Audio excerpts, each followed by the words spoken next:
Good morning students. आज हम देखेंगे अकाउंट की पेपर का प्रेजेंटेशन कैसे किया जाता है। गुजराती मीडियम हो या इंग्लिश मीडियम हो, प्रेजेंटेशन की बात एक ही रहती है।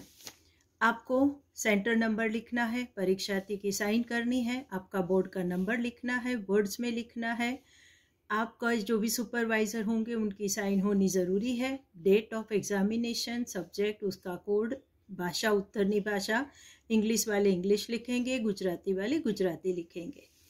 उसके बाद आपको जितने सप्लीमेंट्स लिए हैं वो सप्लीमेंट्स का लास्ट में टोटल लिखना है। उसके बाद असेसमेंट होगा और जो भी मार्क्स मिलेंगे, फर्स्ट जो एग्जामिनर असेस करेगा वो इस कॉलम में लिखेंगे, वो एग्जामिनर अपनी साइन करेंगे। उसके बाद उस एग्जामिनर का कोड नंबर, मतलब करेक्शन का बोर्ड से दिया गया नंबर और साइन दोनों रहती है। उसके बाद वो मॉडरेटर चेक करेंगे, उसके बाद कोऑर्डिनेटर चेक करेंगे, उसके बाद आपका जो भी फाइनल बोर्ड के रिजल्ट में डालने वाला मार्क्स है वो। इससे आपको कोई लेना देना नहीं, आपको अच्छे से प्रेजेंट करना है। सेक्शन ए में आपको 10 क्वेश्चंस होंगे। वो 10 क्वेश्चंस आपको लिखने हैं। वो नंबर लिखिए, उसका अल्फ़ाबेट लिखिए, उसका आंसरिंग वर्ड लिखिए। कभी भी आपको मार्जिन में नहीं लिखना है। Margin is for the examiner to write marks. तो कभी भी मार्जिन में लिखो मत। उसके बाद बी सेक्शन आप लिखेंगे। जो भी आपका आंसर है प्रॉपरली उसको अंडरलाइन करो, जो वर्ड आपको इम्पोर्टेंट लगे और आप हाईलाइटिंग दिखाना चाहते हैं वो। उसी तरह से बी सेक्शन के सारे 10 क्वेश्चन को ख़त्म करो और number wise chronological order maintain करो। कभी भी ऑप्शनल क्वेश्चंस मत लिखो जिसमें आपका टाइम जाएगा, आखिर में पेपर छूट जाएगा। सेक्शन सी करना है जो कि आपका 3-3 मार्क का क्वेश्चन है। Properly allocation of the marks उस तरह से होते हैं कि जैसे कि 2 पॉइंट्स करने हैं तो 1.5 मार्क इसका, 1.5 मार्क इसका, या तो 1 मार्क इसका, 2 मार्क इसका। सो उस तरह से आपको प्रॉपर स्प्लिट में आंसर को देना है। यहाँ पे रेशियो फाइंड करने का क्वेश्चन है। 3 पार्टनर की बात है तो 3 रेशियो है, 1-1 मार्क हर एक रेशियो का आपको दिया जाएगा। यहाँ पे जर्नल एंट्रीज करनी है आपको। वो जर्नल एंट्री 3-4 होती है, उस हिसाब से जर्नल लिखो और उसको फाइनल करो। जर्नल में आपको नरेशन के नीचे अंडरलाइन भी करनी रहती है। उसी तरह से सेक्शन सी के सारे क्वेश्चंस खत्म करो, पॉइंट वाइज लिखो और प्रॉपर प्रेजेंटेशन करो। नीट एंड क्लीन वर्क होना बेटा बहुत ज़रूरी है। पूरे साल की आपकी मेहनत है, उस मेहनत को आपको 3 घंटे में जस्टिफाई करना है। यहाँ पे जितनी गड़बड़ी करोगे उस हिसाब से आपसे मार्क्स कटते हैं। डी सेक्शन है, 4 मार्क का क्वेश्चन होता है तो वो 4 मार्क का क्वेश्चन है। यहाँ पे 1 मार्क, यहाँ पे उस तरह से 1.5 करके आपके 4 मार्क का स्प्लिट अप होगा।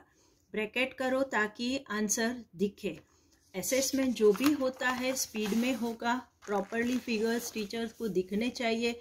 तो वो ध्यान आपको रखना है कि जिस तरह से फिगर आप जो भी डाल रहे हो वो क्लियरली दिखे, विजिबल हो, प्रॉपर प्रोफॉर्मा ड्रॉ किया हो। तो सेकंड क्वेश्चन है, थर्ड क्वेश्चन है, इसी तरह से पॉइंट वाइज उसको प्रेजेंट करो।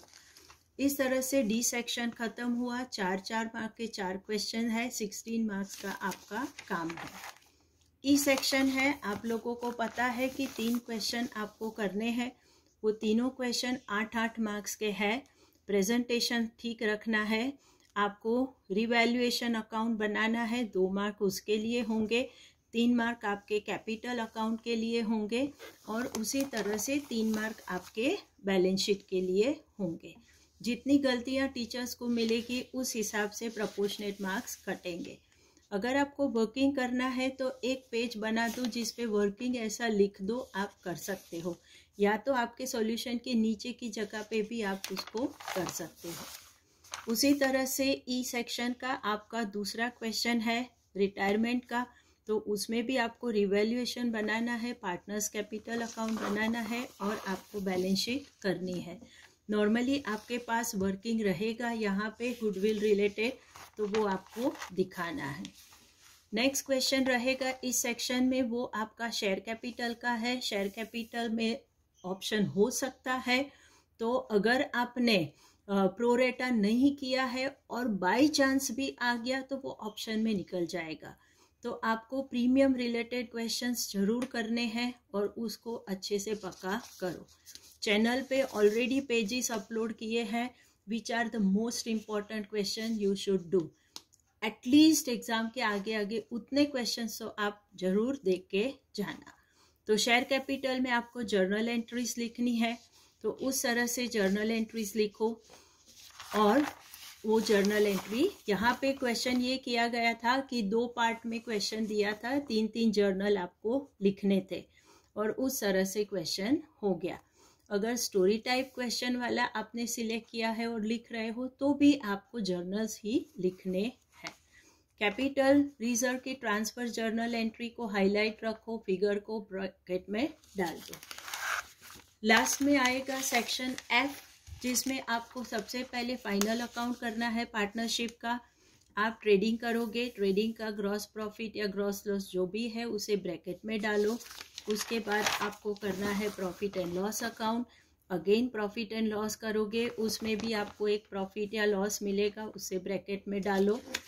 एप्रोप्रिएशन करोगे, वो डिविजिबल प्रॉफिट या लॉस जो भी बनेगा उसको प्रॉपरली मेंशन करके दिखा दो। पार्टनर्स कैपिटल अकाउंट बनाओगे, प्रॉपर वे में उसे प्रेजेंट करो। प्रोफॉर्मा आपके सही जाने चाहिए। पार्टनर्स की क्लोजिंग कैपिटल बैलेंस फाइंड करके आपको उसे बैलेंस शीट में डालना है। बैलेंस शीट बनाओगे, again capital figure put it into outer column. सारे लायबिलिटीज, सारे एसेट्स नीट एंड क्लीन वे में प्रेजेंट करो। उसके बाद आएगा आपका कंपनीज फाइनल अकाउंट का एग्जाम्पल। यहाँ पे बैलेंस शीट बनाने को पूछा है। ये वन ऑफ द गाला का पेपर है और वो क्वेश्चन में डाला था कि बैलेंस शीट बनाओ। तो प्रॉपर वे में बैलेंस शीट बनाओ, टोटल डालो एसेट साइड का। उसके बाद आपको टोटल डालना है आपके सारे लायबिलिटीज और एसेट्स के। तो आप उस टोटल को फाइनली प्रॉपर दिखाओगे। इस तरह से आपको आपके अकाउंट के पेपर का प्रेजेंटेशन करना है। जितनी सफाई रहेगी उतना आपका आंसर सही अपने आप बैठता जाएगा। क्वेश्चन को पढ़ो, पढ़ते समय अंडरलाइन करो और उस हिसाब से सारे पॉइंट समझने के बाद आप उस चीज़ को वर्किंग करना शुरू करो।